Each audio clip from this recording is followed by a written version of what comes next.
if one of them looked you in the eye, then it's best for you to lower your gaze. A stare down is a sign of aggression. Welcome to 10 Minute Travels. With me, as always, is Phil Freeman. And with me, as always, is Shane Patrick. And tonight we have a real treat. We're going to talk about visiting mountain gorillas in Uganda. Let's get right to it, shall we?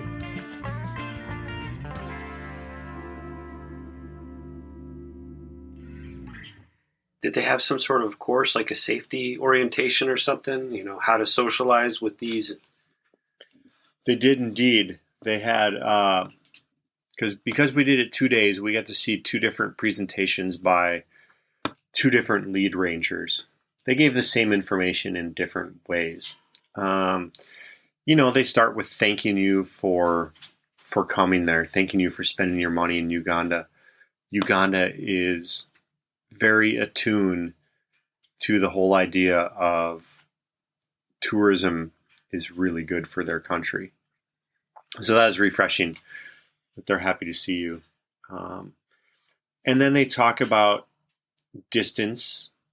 They're really big on 7 meters. They don't want you to ever get within 7 meters of a gorilla. If the gorilla wants to close that gap, it is free to do so. And that definitely happened. But we always stopped at 7 meters. And, they would talk about always staying behind the ranger. If one of them looked you in the eye, then it's best for you to lower your gaze. A stare down is a sign of aggression. Were you allowed to carry pepper spray? Nope. No, we were allowed to carry cameras. That was it. What was the defenses of the guide? The ranger had nothing except his voice, but they did have 2 assistant guides with AK-47s. They told us that those were primarily for... Did they have a placard that said assistant guide? No, but it was pretty obvious that they weren't in charge. Shooting range before whistle? Well, there's no...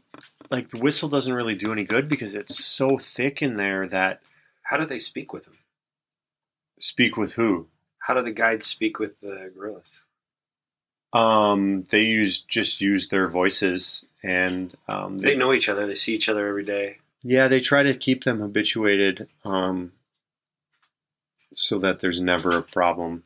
They started this in 1994, where they had rangers going to hang out with the gorillas every day, and then by 98 they started bringing a select group of tourists, and then a couple years later they were doing it, every day. And I don't want to say without any sort of... They definitely had some parameters. There are no kids. And that's just because kids can't be trusted to listen. And if you were a person who the ranger thought might not listen or respect their rules, you would definitely be at the back of the pack by the guys with the AK-47s, because they don't want to jeopardize. These gorillas are intelligent, but if you're foolish and you threaten one, they're also hundreds of pounds more than we are, and they spend every day climbing through the mountains and swinging up into trees and vines. They're way stronger than we are. So if one wanted to hurt you, it would definitely hurt you. And if you wanted to hurt one, you probably couldn't. At least with your bare hands and your teeth. 28 square miles of range. 400. Several family populations roving around. I am the tourist, letting the tourists come into their terrarium. A lot of times when I posed as a guide, fly fishing, and you're meeting bears every day at work. I thought about how accommodating the bears were to be cool with you being there. As long as you didn't, cross there's a line, and start messing with their food supply or being stupid, But they were very accommodating. And I feel like that might be something that's pretty similar that's going on there.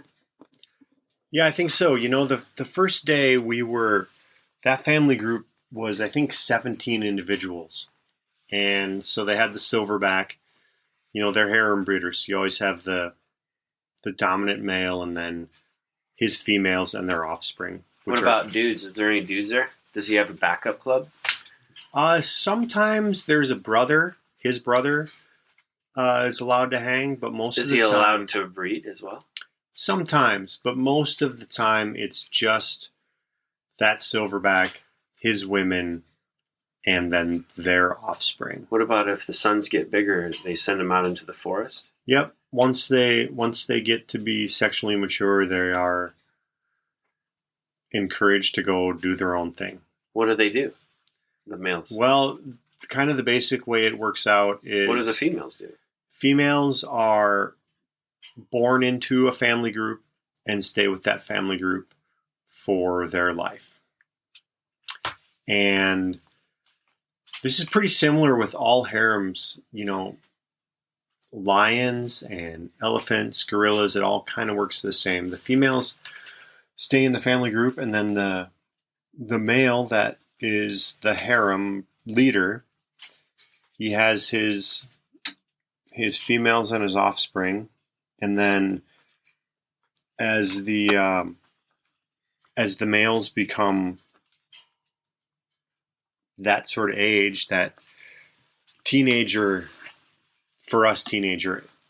age, where they're sexually mature and not listening anymore, they get kicked out. So that happens about age 6 or so. And they live up to 30 or 40? Yeah, 30 or 40. Yep, that happens. So they spend 5 or 6 years with the family group, and then they get kicked out. The boys get kicked out because they're becoming sexually mature, and then they are on their own, usually for about 4 years, where no one will play with them. They can't go to other harems, nothing. They are solo creatures. They are not doing any favors at Camp B. No. And so, you lose some of them because they don't know everything. Even though they're teenage boys and they think they know everything, they don't. So some of them get killed by leopards or don't eat enough or whatever, some various things. But then a percentage of them do become mature. And so what they will do is they will find a different family group, not the one they were kicked out of, because that's all their moms and sisters, that's kind of weird.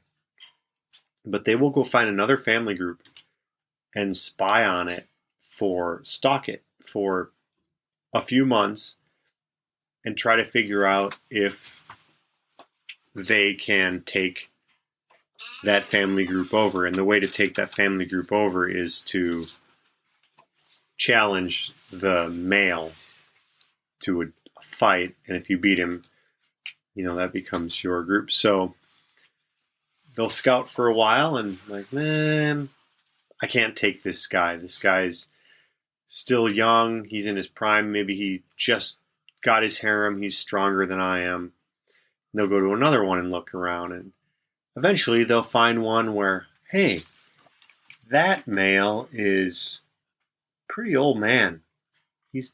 I think he might even have a little bit of a limp. And then they'll swoop in and challenge that male to a fight. And it might take a few days before there's actual physical contact, but the whole time the young one is posturing, challenging, gauging his opponent.